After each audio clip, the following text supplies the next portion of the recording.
स्वागत है आपका नया नगेट्स पे। आज का टॉपिक काफ़ी इंटरेस्टिंग है। How strong is your alibi.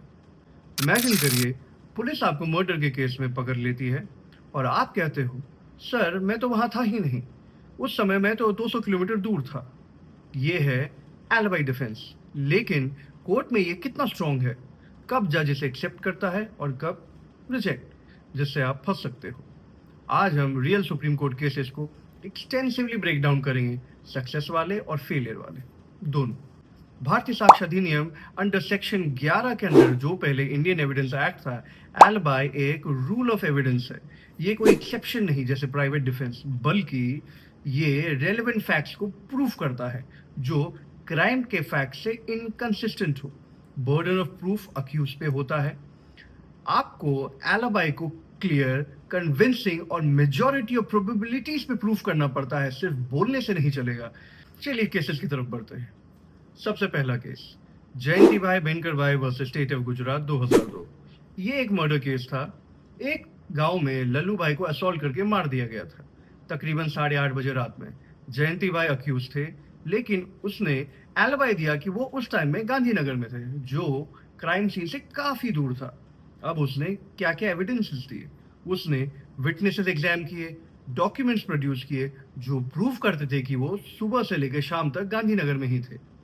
एक विटनेस भाई दिनेश भाई भी था जो उसके साथ था, लेकिन हाई कोर्ट ने उसकी नॉन एग्जामिनेशन को इशू माना।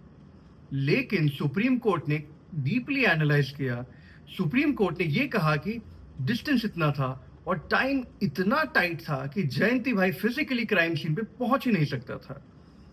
अब यहाँ क्या हुआ, यहाँ एलिबाई ने रीजनेबल डाउट क्रिएट कर दिया प्रोसिक्यूशन के केस में। हाई कोर्ट ने कन्विक्शन दिया था, लेकिन सुप्रीम कोर्ट ने उसे एक्विट कर दिया। ये केस हमें ये सिखाता है कि जब एलिबाई टाइम और डिस्टेंस परफेक्टली मैच करते हैं और इंडिपेंडेंट कोरोबोरेशन होता है, जैसे डॉक्यूमेंट्स या नॉन फैमिली विटनेसेस, तो कोर्ट एक्सेप्ट कर लेती है और बेनिफिट ऑफ डाउट मिल जाता है। Strong alibi equals to freedom. दूसरा केस जो कि पार्शियल सक्सेस था, Jumni and others versus state of Haryana 2014।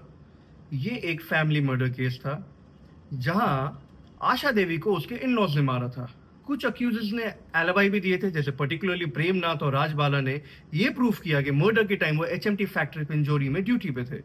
उन्होंने फैक्ट्री के records, colleague witnesses, attendance proof दिए। डाइंग डिक्लेरेशन थी विक्टिम की, जिसमें कुछ नाम थे, लेकिन सुप्रीम कोर्ट ने डाइंग डिक्लेरेशन को सेवरेबल माना, मतलब पार्शियली एक्सेप्ट किया। एलिबाई वाले अक्यूज के अगेंस्ट डाइंग डिक्लेरेशन को रिजेक्ट किया गया क्योंकि उनका एलिबाई स्ट्रॉन्ग था। प्रेमनाथ और राजबाला को एक्विट कर दिया गया। बाकी अक्यूज के अगेंस्ट में केस चला। ये केस हमें ये बताता और सिखाता है कि एलिबाई और डाइंग डिक्लेरेशन दोनों को एग्जिस्ट कर सकते हैं अगर एलिबाई क्रेडिबल हो। कोर्ट एविडेंस को पीस बाय पीस इवैल्यूएट करती है। अब चलते हैं फेलियर केसेस की तरफ में। यहां एलिबाई ने कैसे फंसाया। तीसरा case, Vinay Kumar Singh versus state of Bihar 1997। ये पारस बीघा मैसेकर केस था। बहुत बड़ा वायलेंस केस जिसमें 44 लोग कन्विक्टेड थे। कुछ अक्यूज जैसे विनय कुमार सिंह ने एलिबाई दिया कि वो मर्डर के टाइम में कहीं और था। उसने विटनेसेस दिए, लेकिन विटनेसेस मोस्टली फैमिली मेंबर्स या उनके क्लोज एसोसिएट्स थे। लेकिन प्रोसिक्यूशन के पास में एक बहुत स्ट्रॉन्ग आई विटनेस था जो बोल रहा था कि अक्यूज मर्डर में एक्टिवली इन्वॉल्व था। अब सुप्रीम कोर्ट ने क्या कहा? सुप्रीम कोर्ट ने यह कहा कि एलिबाई को स्ट्रिक्ट प्रूफ चाहिए, सिर्फ प्रोबेबिलिटी नहीं, एक सेटिस्फाई एविडेंस चाहिए। फैमिली विटनेसेस को कोर्ट केयरफुली देखती है क्योंकि उनमें बायस हो सकता है। टाइम मैच नहीं कर रहा था, डॉक्यूमेंट्री प्रूफ वीक था। कोर्ट ने क्लियरली बोला, once prosecution discharges its burden, accused को एलिबाई एब्सोल्यूट सर्टेनिटी से प्रूव करना पड़ता है। आगे क्या हुआ है? एलिबाई रिजेक्ट हुआ, कन्विक्शंस वर अपहेल्ड। ये केस वार्निंग है कि वीक या फैमिली बेस्ड एलिबाई से हमें हमेशा बचना चाहिए। चौथा, Dudhnath Pandey versus state of UP 1981। ये भी एक मर्डर केस था। दूधनाथ ने एलिबाई दिया कि मर्डर के टाइम में वो इंडियन टेलीफोन इंडस्ट्रीज फैक्ट्री में ड्यूटी पे था। उसने 5 डिफेंस विटनेसेस एग्जाम किए। कलीग जो बोल रहे थे कि वो डेस्क पे था, और अरेस्ट भी फैक्ट्री के अंदर हुआ। लेकिन सुप्रीम कोर्ट ने ये देखा कि विटनेसेस जो थे वो बहुत इनकंसिस्टेंट थे, टाइम कैलकुलेशन में गैप्स थे। पुलिस ने भी काउंटर एविडेंस दिया। काउंटर ने कहा, plea of alibi physical impossibility prove करती है। अगर अक्यूज क्राइम सीन से दूर था और ये नहीं प्रूव कर पाए कन्विंसिंगली, तो एलिबाई रिजेक्ट कर दिया जाए। इस केस में एलिबाई बहुत लेट स्टेज पे रेस किया गया था, जो डाउट क्रिएट करता है। इसका रिजल्ट क्या हुआ? Alibi was failed and the conviction was maintained.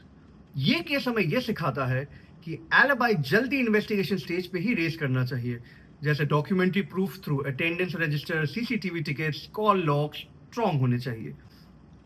Important legal principles भारतीय साक्ष्य अधिनियम सेक्शन 11 के अंतर्गत।